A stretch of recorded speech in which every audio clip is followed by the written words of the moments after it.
If you're moving to Dayton, Ohio, you may find yourself as the richest person at the showing, or you may be priced out of the neighborhood long before you ever walk in the front door.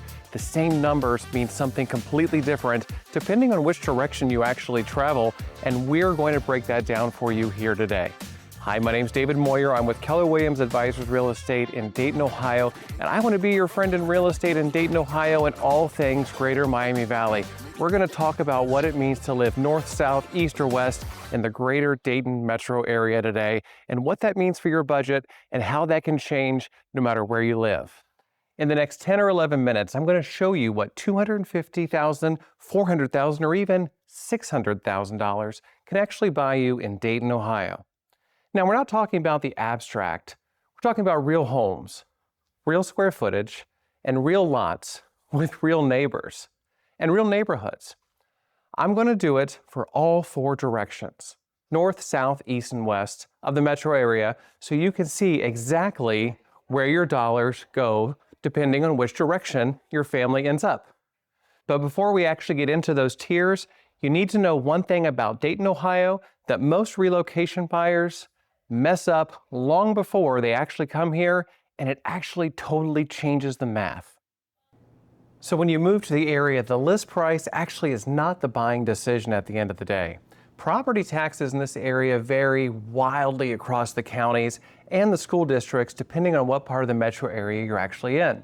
And that changes your real monthly cost by hundreds and hundreds of dollars, even with the same house on the same street in certain parts of the metro area.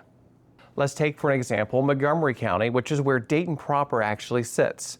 The median effective property tax rate in Montgomery County sits right around 1.78%. Materially, that's higher than the Ohio state median, which is right around 1.6%. So in Warren County, which is just south of Montgomery County, the actual tax rate there is right around 1.27%. And in Greene County, which is to the east, it sits around 1.6%. So both of those run noticeably lower, effectively, the millage rate in Warren County and Greene County, which is where you find certain cities that are very attractive to a lot of our relocation buyers, such as Springboro and Beavercreek. And those areas carry a lot of less tax weight than Centerville or Kettering in Montgomery County, at the exact same purchase price. Inside of Montgomery County alone, the annual tax bills range anywhere from low in certain zip codes to well over $6,000 in others. A $400,000 home in Centerville, which is in Montgomery County, carries roughly $170 more per month in property taxes than the exact same $400,000 home in Springboro, which is in Warren County. You take that $170,000, that's the equivalent of $30,000 in additional buying power.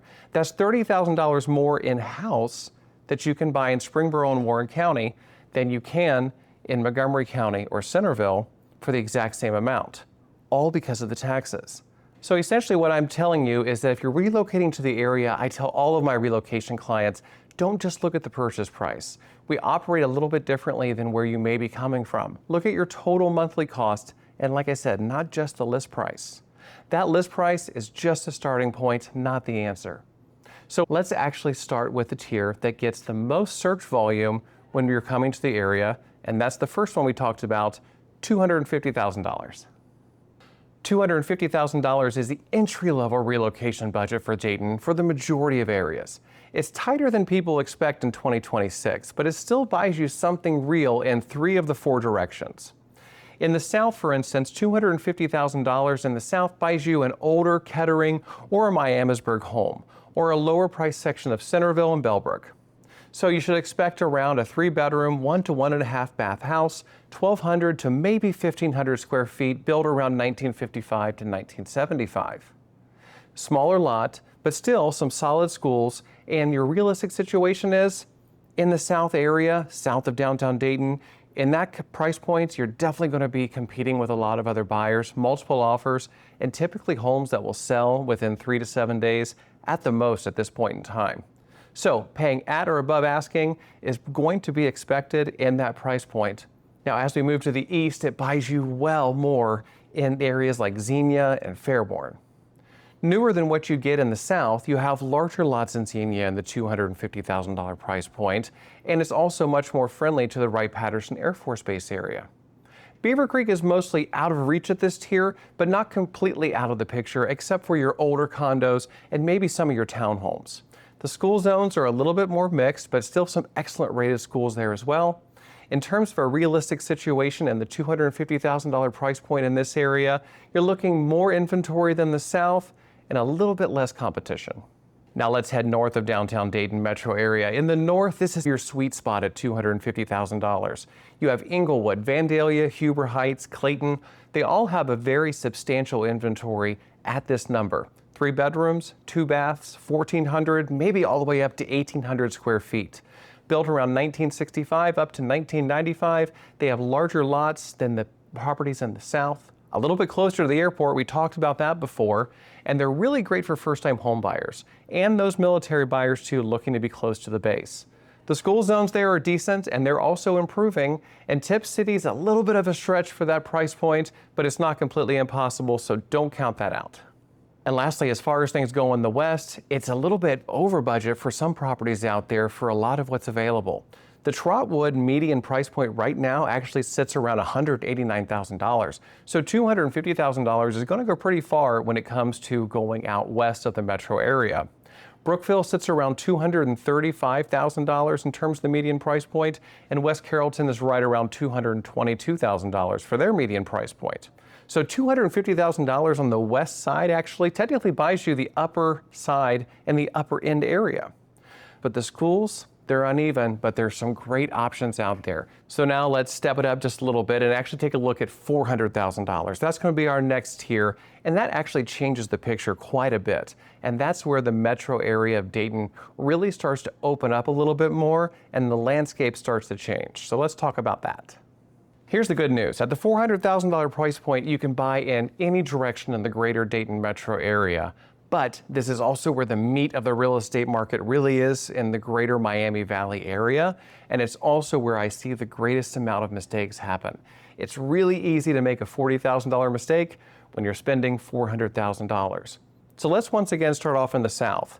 $400,000 is the heart of Centerville, Ohio, and the core of Bellbrook, Ohio. Parts of Kettering's premium sections and parts of Springborough's older inventory. With $400,000, you can definitely expect a 3 to 4 bedroom. You can expect 2 to 2.5 baths, 1,800 square feet up to 2,400 square feet, and then some. Built usually in the 1980s all the way up through 2010 and newer. Top school zones. Once again, we talked about this. Mature trees, established neighborhoods, and it's also, once again, competitive, but not as crazy as that $250,000 price point. Multiple offers are definitely a possibility, not completely guaranteed. This is the price point where Centerville families upgrade from their starter homes and move up. So if you're looking to move into this sort of price point, be prepared to make your moves fast, but they don't necessarily have to be multiple offers like our lower price points. In the east, $400,000 in Beavercreek actually gives you a lot of options, and one of those great options is newer construction. Newer construction gets you some 3 to 4 bedrooms homes, 2.5 baths, 2,000 square feet up to 2,500 square feet. And you can also get some established homes that were built in 1995 through 2015. The yard sizes in Beavercreek area, generally speaking, are a little bit larger, and you also have that great accompaniment of Wright-Patterson Air Force Base. You have a great commute to the base, especially if you're PCSing here from outside the area. It's only about 15 minutes away. The price that you do pay, Beavercreek runs a tax premium over Xenia. So if you're looking at those two and comparing apples to apples, that's one thing you do want to take a look at. And Fairborn, the recent appreciation in Fairborn, that's actually narrowed down compared to Beavercreek. There is a little bit of a price gap there as well. So we're going back up into the north now. The north is borderline luxury. I use that term loosely for the area. Tip City has a lot of new construction, larger Vandalia homes. There's premiums in Inglewood to be had at $400,000 and custom builds in the Clayton area. 4 bedrooms, 2.5 baths, 3 baths, 2,300 to 2,800 square foot homes, built around 2000 all the way up to 2020, and a little bit of acreage is definitely a possibility in these areas. The school zones like Tip City and parts of Vandalia definitely hold up their value and give you good bang for your buck if you're looking at that $400,000 price point in the north part of the Dayton metro area. Now, as we go out west from downtown Dayton, west is significantly more options at the $400,000 price point, which means you can buy more home for the money. Definitely a lot larger lots. If you're looking for farm country, something rural, you want the woods, this is where you're going to find it. Possibly a lot of acreage now out there around Brookville, Lewisburg. The honest trade-off here, though, is the school options are a little bit weaker. There are a little bit less school options to be had here, and resale support there is a little bit thinner. There's not as much competition if you ever need to sell and you're under a time crunch. So that's something you want to consider if you're PCSing and you're only here for a short period of time. Make sure you know how long you're going to be in the area if this part of Dayton is something you're considering in that price point. So at $400,000, the question is, where does $400,000 give me the life that I want, right? That's what we all want. The same dollar gets you a top school suburb home in the south, a newer build with a bigger yard in Beavercreek, a near acreage property in Tip City, or a custom build all the way out west. 4 different cities, 4 different lives, same price point. It's all up to you. It's your pick. Now, let's go where the real estate gets really interesting. $600,000. $600,000 in Dayton buys you what most major metros call a starter home, but here's where it gets our serious buyers. Let's go. First of all, if you're coming from the east to the west coast, this is going to surprise you, but $600,000 technically in the greater Dayton area is luxury territory. In Northern Virginia, San Diego, or suburban Chicago, the same dollar there would probably buy you, I would guess, an 1,800 square foot starter home. Please correct me if I'm wrong. Drop in the comments. I would love to know. Here, it buys you top of the metro area. So let's dive into it. Let's start off with an area I haven't touched on yet, south of downtown Dayton, that's Oakwood. Oakwood is a proper city just south of downtown and is a premium. That is where you're going to find a lot of vintage homes. $600,000 is going to get you a lot of house.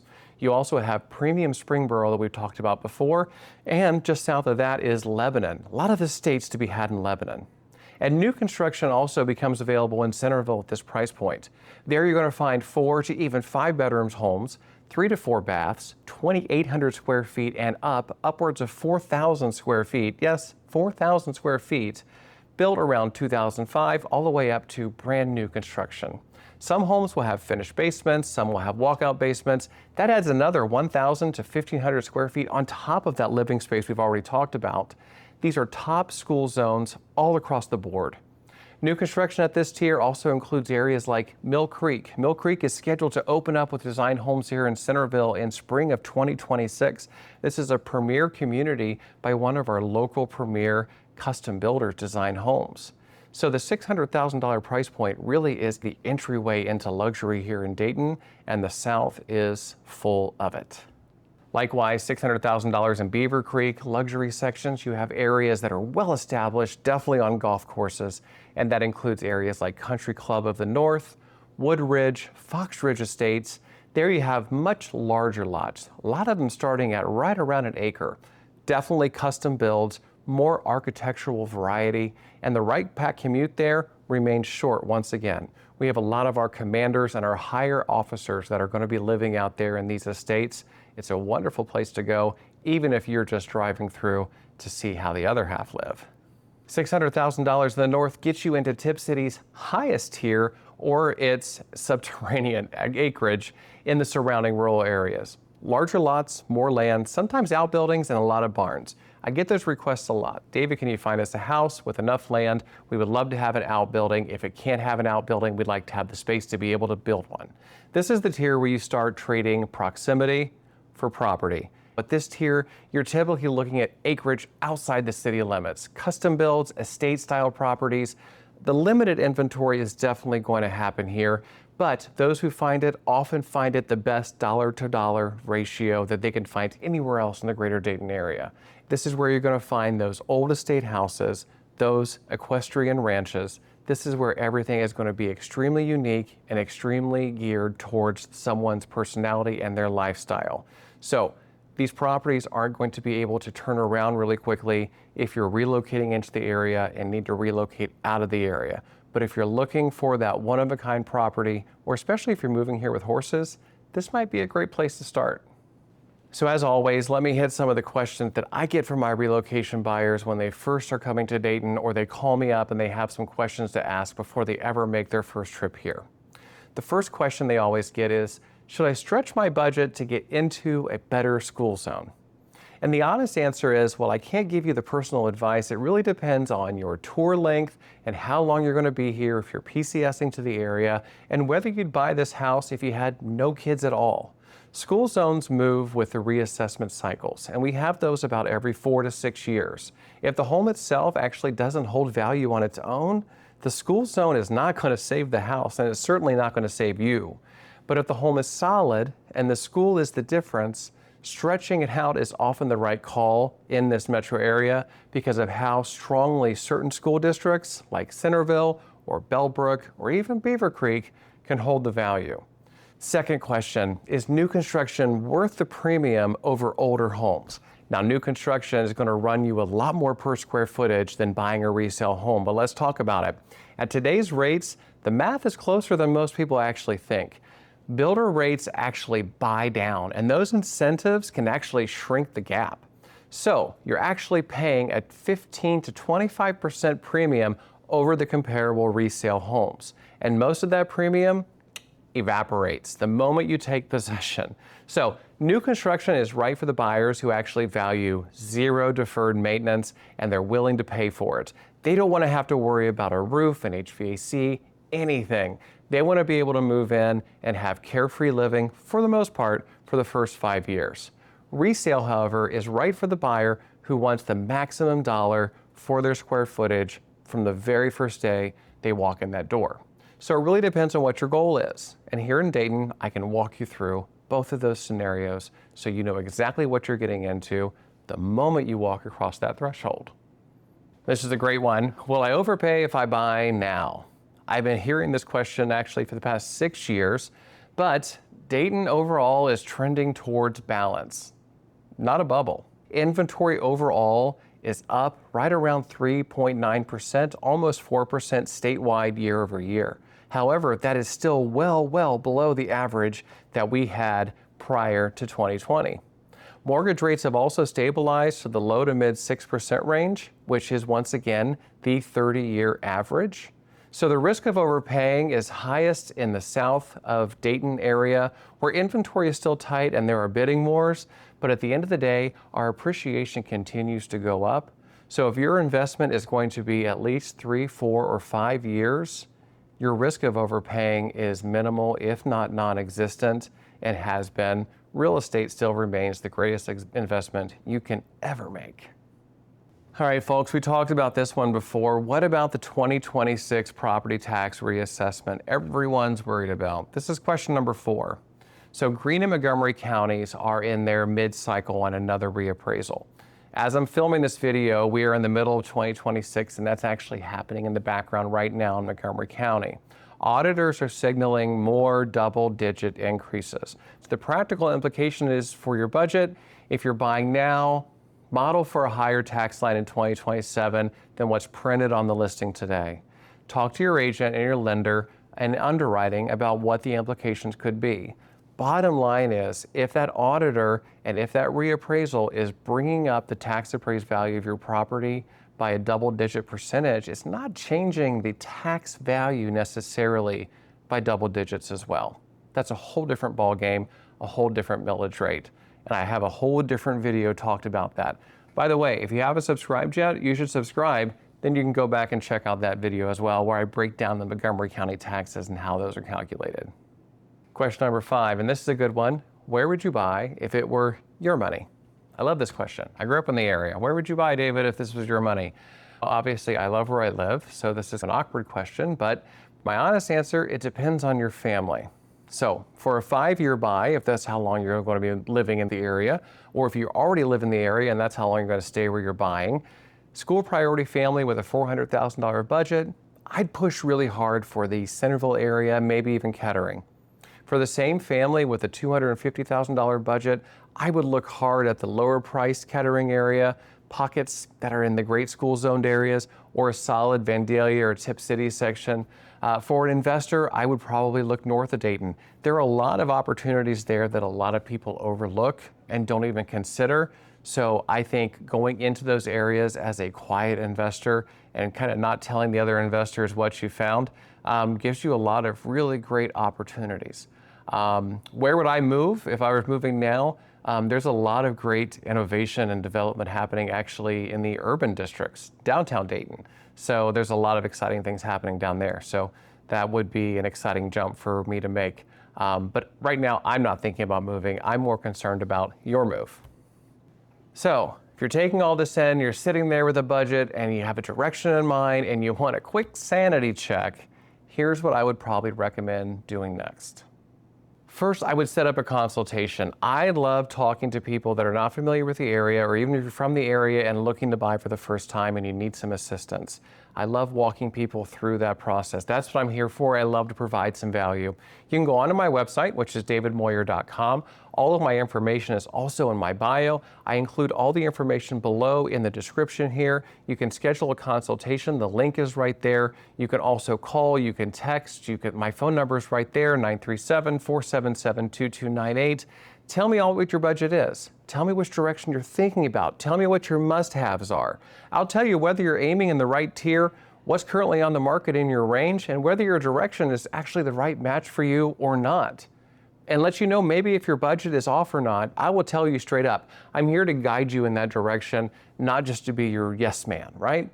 And if your direction needs to flex a little bit this way or flex a little bit that way, I will tell you that too.